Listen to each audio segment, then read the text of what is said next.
C'est l'heure du FaceTime avec ta Paulette. J'espère que vous allez bien. Moi, je suis sous mon plaid, prête à vous raconter quelque chose qui m'est arrivé cette semaine et avoir peut-être aussi votre avis parce que non seulement j'ai envie de le partager avec vous, mais je suis bien preneuse de vos conseils et de votre point de vue sur le sujet.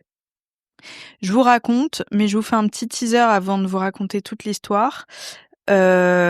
Je me suis vraiment déçue de ouf parce que ça fait maintenant 10 ans de thérapie et j'ai l'impression d'avoir fait un retour en arrière de ouf.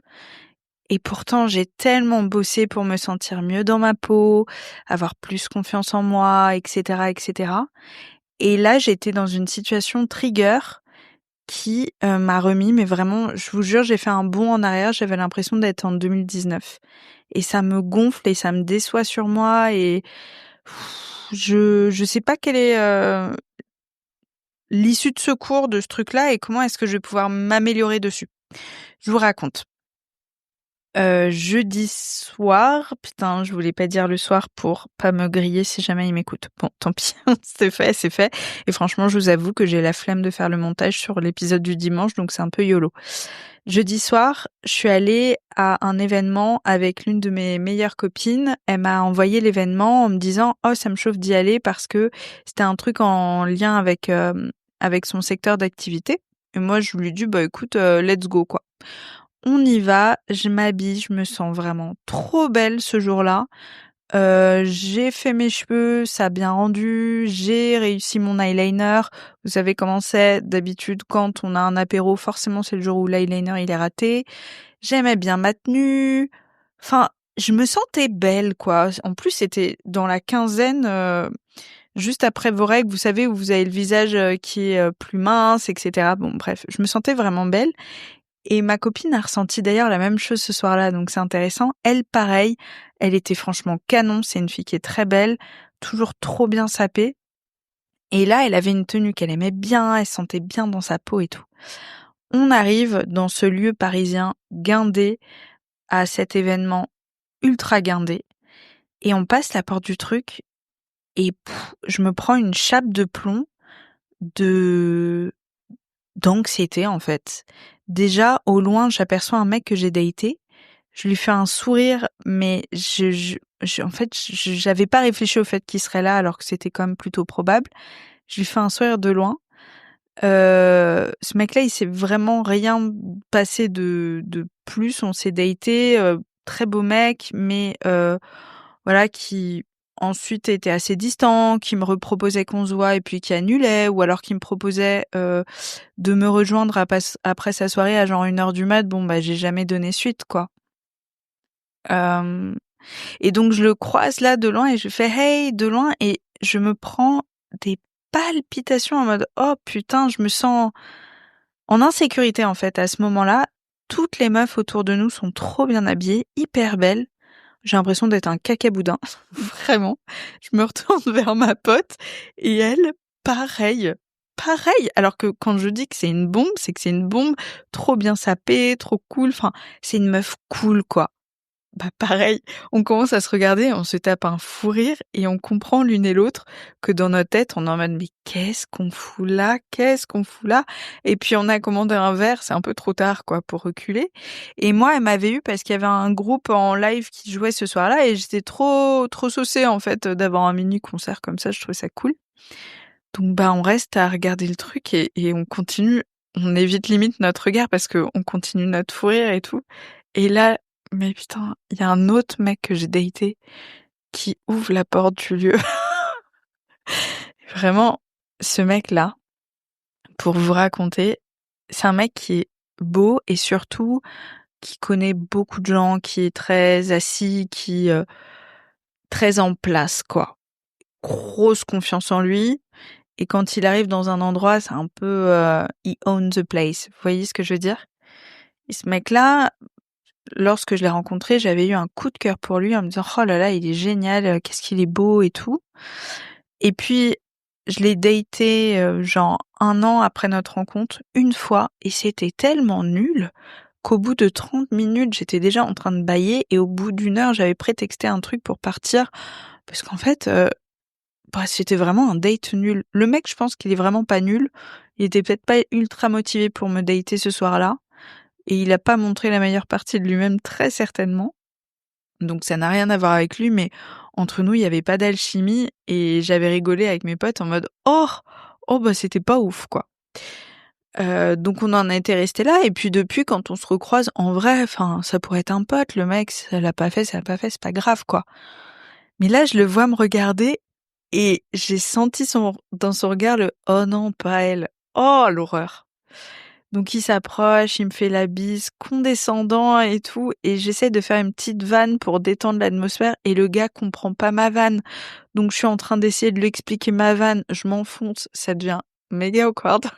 C'est awkward et moi à ce stade-là vraiment à l'intérieur c'est liquide quoi. C'est 100 liquide. Je remets, en cause mes choix de carrière, de sortie, d'amour, tout.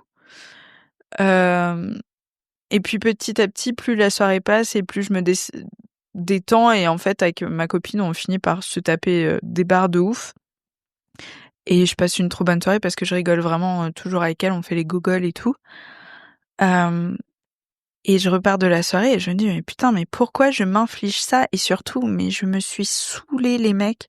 Ça m'a saoulée de ouf parce que, encore une fois, j'ai mis ma confiance en moi dans les yeux de gens extérieurs, quoi. Ça me saoule, ça me saoule.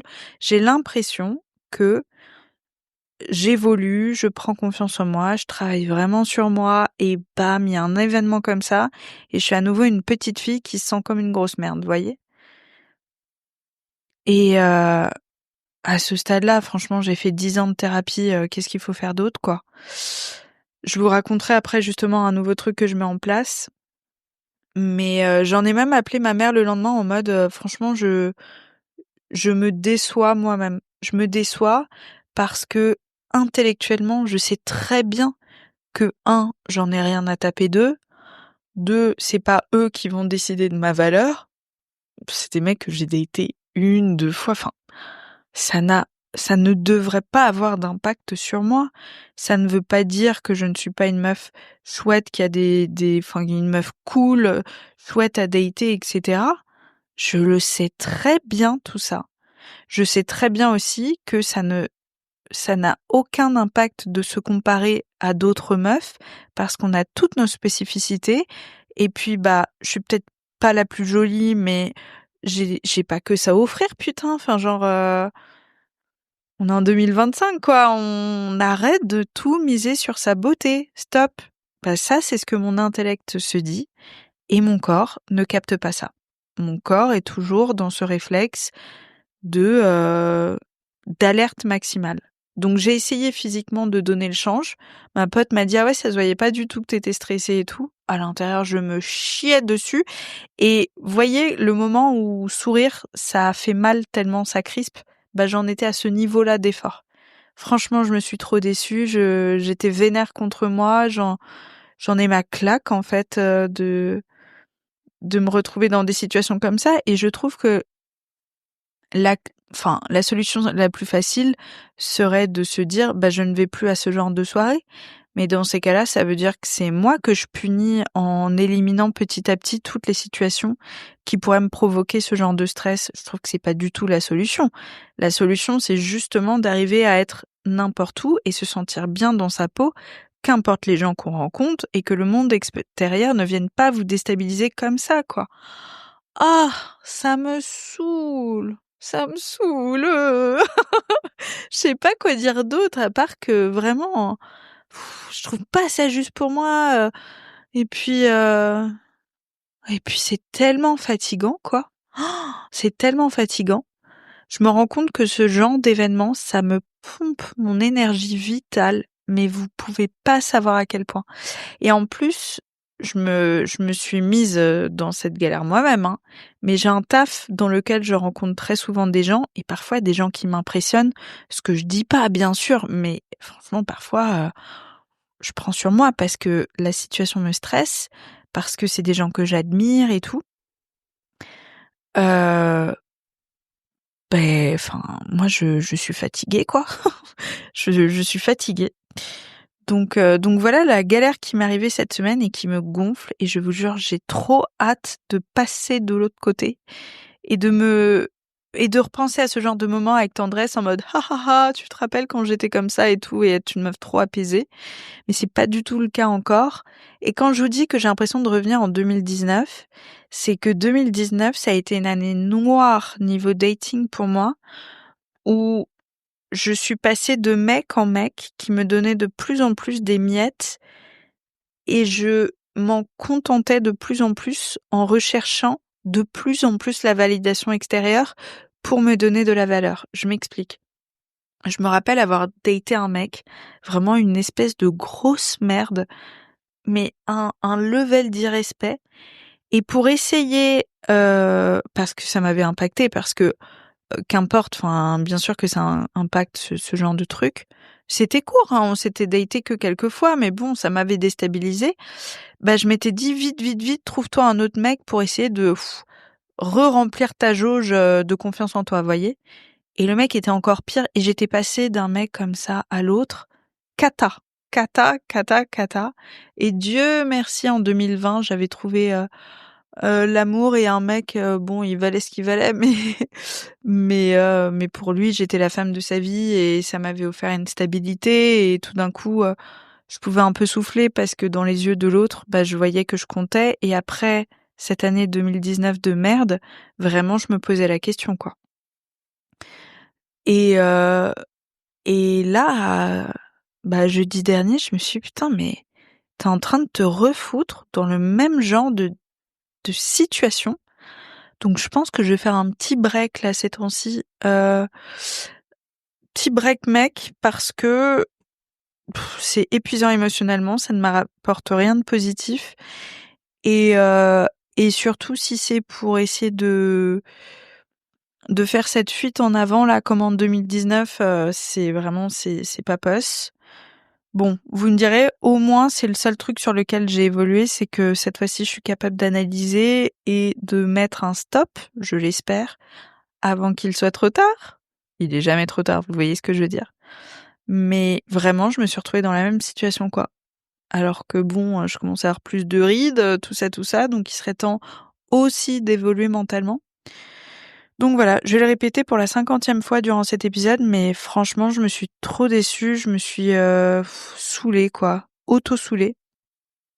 Et ça me fait rebondir sur un truc sur lequel, bah, je teste ces temps-ci, je vous ferai un retour sur le sujet.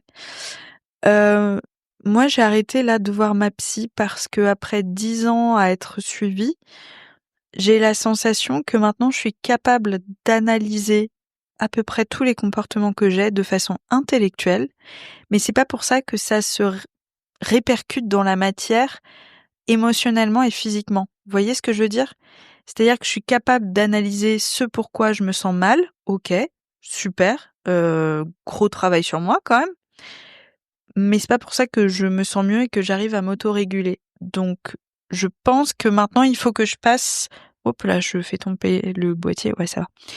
Je pense qu'il faut que je passe à la deuxième étape, c'est de travailler plus corporellement sur mes émotions, sur mon énergie, etc., etc. Et une copine, Manon, si tu passes par là, je t'embrasse, m'a conseillé sa super chiropracteur, practrice, je sais jamais comment on dit, sa chiro, quoi. On va rester là-dessus. Qui est effectivement une meuf qui est hyper apaisante. J'adore comment elle est parce qu'elle est à la fois douce, mais pas mielleuse et gnangnan, quoi. C'est tout ce qui me correspond. Parce que moi, j'aime pas du tout les trucs en mode ma beauté, quand c'est trop mielleux comme ça, je déteste. Ma beauté céleste, vous voyez les nouvelles thérapeute, new wave là, moi c'est too much pour moi et cette meuf est pas du tout comme ça, mais juste elle est très douce. Donc déjà quand tu vas la voir, tu as l'impression un peu qu'on prend soin de toi et donc c'est une chiro qui travaille sur le système nerveux et elle m'a expliqué un truc qui m'a tellement rassurée. Je lui racontais ce truc de par moment, c'est très fatigant de sourire, de paraître détendu en société, pour moi ça me demande vraiment des efforts de ouf. Et si vous avez écouté notre épisode avec Laura Lone, je me questionnais même sur le fait est-ce que je suis normale et tout. voilà, c'est un truc qui me perturbe assez, quoi. Et elle m'a expliqué que c'était normal déjà, step one. Oh putain, rassurée, vraiment. Et qu'il y a une raison qui est assez logique à ça, c'est lorsqu'on a un niveau d'énergie qui est très bas pour X ou Y raison, anxiété, vous travaillez beaucoup et cetera et cetera. Vous vous crispez à plein d'endroits de votre corps, typiquement le dos. Et bah, ça demande en fait une énergie que vous ne soupçonnez pas à votre corps. Ça lui demande beaucoup d'énergie de penser en permanence à contracter des parties de votre dos, de votre mâchoire et cetera et cetera. Et vous avez plus assez d'énergie pour avoir l'espace pour être vous-même, en fait. Donc pour vous, ça demande des trésors d'ingéniosité de paraître normal. Donc le taf que je fais chez elle, c'est 1 fois par semaine, c'est d'appuyer à certains points du corps pour travailler sur le système nerveux. Et les 2 premières séances, honnêtement, m'ont fait un bien de ouf. Alors je verrai sur la durée, mais je me rappelle peut-être qu'un effet placebo aussi, hein, je dis pas, mais bon, tant que ça marche, moi, ça me va très bien. Mais les 2 jours d'après, j'avais plein de rendez-vous et tout, et je me sentais bien dans ma peau, en fait, je me sentais moi-même, quoi. Oh, le kiff! Parce que ça m'arrive aussi de temps en temps, hein, Dieu merci. Mais on se rappelle d'ailleurs toujours des moments un peu plus négatifs que positifs. Mais ouais, c'est ma nouvelle piste et je pense que ça correspond bien à ma problématique. Si vous avez déjà testé ça, pareil, je suis plutôt preneuse. Et surtout, si vous avez d'autres conseils de thérapie pour travailler sur le sujet, je suis vraiment de ouf preneuse. Je veux plus, en ce moment, aller voir une psy classique.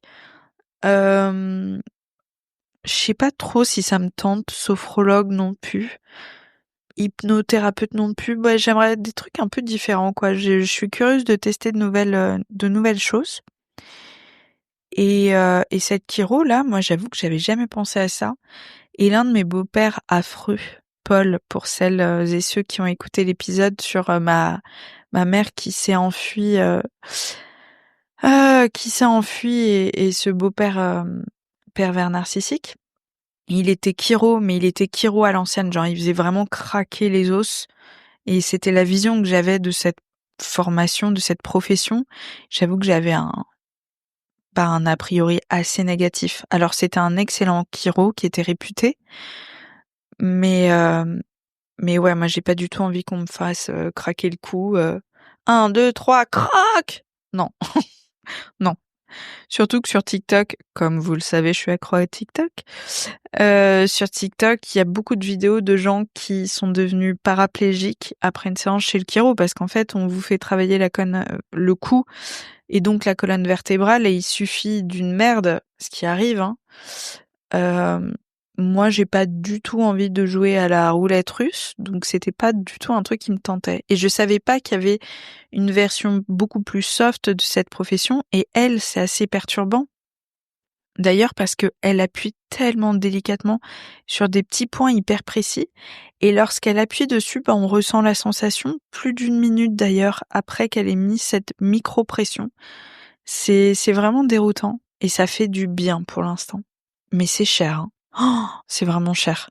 C'est 70 balles la séance, donc je vous avoue que je prie pour qu'il y ait peu de séances et quand elle m'a parlé des forfaits 10 séances, vraiment, j'ai eu un peu un regard de panique en mode: «Mais il faut 10 séances, genre?» Donc je n'espère pas, je n'espère pas. Voilà, j'attends vos retours. Franchement, ça m'intéresse de ouf et je le dis pas pour avoir de l'engagement ou quoi, juste putain, j'en ai ma claque, quoi.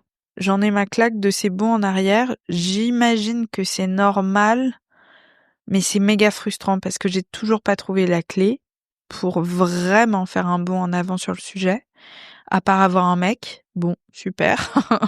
Malheureusement, ça dépend pas que de moi.